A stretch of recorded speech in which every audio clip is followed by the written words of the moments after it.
Vidéo pour Joe l'Indigo. Faut garder nos rêves.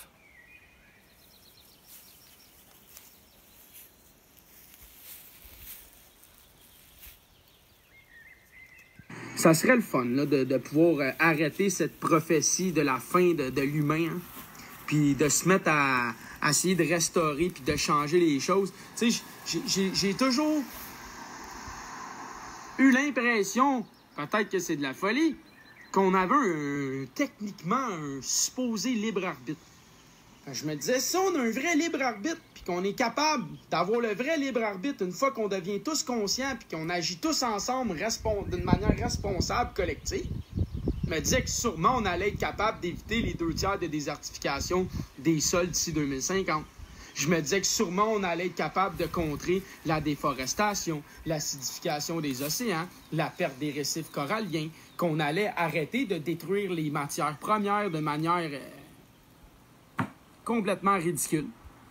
Je me disais, il y a sûrement un moyen, si tout le monde ensemble, on se met à faire ce qui doit être fait, puis qu'on démantèle les marchés financiers, puis les oligopoles, puis les oligarches, puis les multimilliardaires, puis les trilliardaires, puis les quintilliardaires, puis qu'on défait des organisations comme le Vatican et qu'on redistribue ça aux humains, et que par la suite, on crée un système basé sur la commande qui fait que par commande, on extrait, on produit et on fabrique de la manière la plus durable, responsable et réparable possible.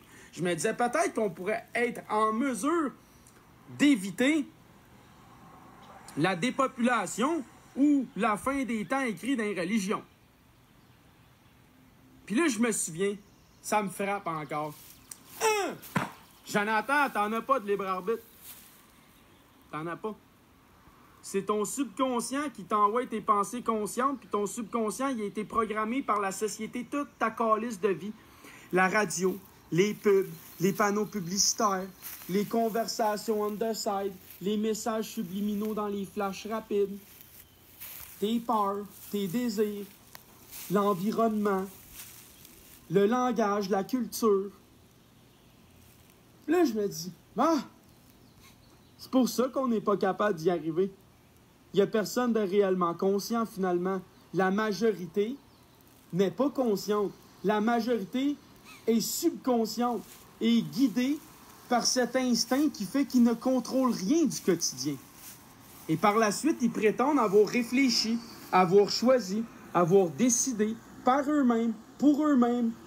Mais ils ne réalisent même pas que le désir, l'envie, l'idée ou le problème a été suggéré, subliminalement implanté, que ce soit par les médias, par la génétique ou par l'environnement ou par le milieu culturel social.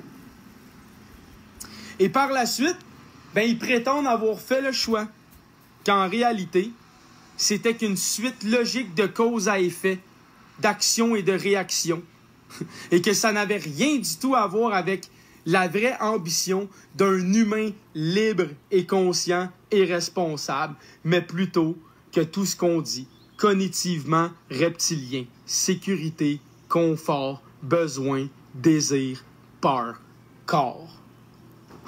Voilà où que l'humain s'en va dans le champ.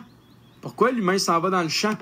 Parce que celui qui est le mal a chuchoté à l'oreille de l'homme. L'homme est conscient, mais lorsqu'il a peur, il ne l'est plus. Voilà, il suffit à cette créature de te faire peur et de te chuchoter à l'oreille ton désir ou ta peur. Et l'humain conscient, est-ce qu'il prend vraiment le temps, lui? Ou tout de suite, bang, ça arrive. Tout de suite, bang, l'impulsion. Tout de suite, bang. Puis là, par la suite, on se rend compte, après une semaine ou deux, que même nos nouveaux souliers, notre nouvelle voiture, notre nouveau divan, notre nouvel outil, notre nouvel ami, après 2 semaines, c'est déjà estompé, cette folie. Pourquoi? Parce que c'était pas humain, conscient et responsable, justement. Donc, ça n'a pas duré dans le temps. Comme la civilisation humaine, comme tout ce que l'on construit avec une obsolescence programmée. Mais notre société, de la manière nous l'opérons, est inévitablement une obsolescence programmée qui démontre que tous les êtres humains qui participent à cette folie, dans la majorité, ne sont clairement pas conscients, responsables et libres, puisqu'ils arrêteraient de produire et de détruire la Terre, puisque beaucoup de choses que nous avons, nous n'en avons réellement pas besoin. C'est inutile, surtout quand on regarde ce que ça nous coûte. Mais pour regarder ce que ça nous coûte, ben, il faut être conscient, il faut être humain, il faut être responsable. Donc, pourquoi la majorité ne fait rien? Ben voilà, parce qu'il n'y a point de libre arbitre.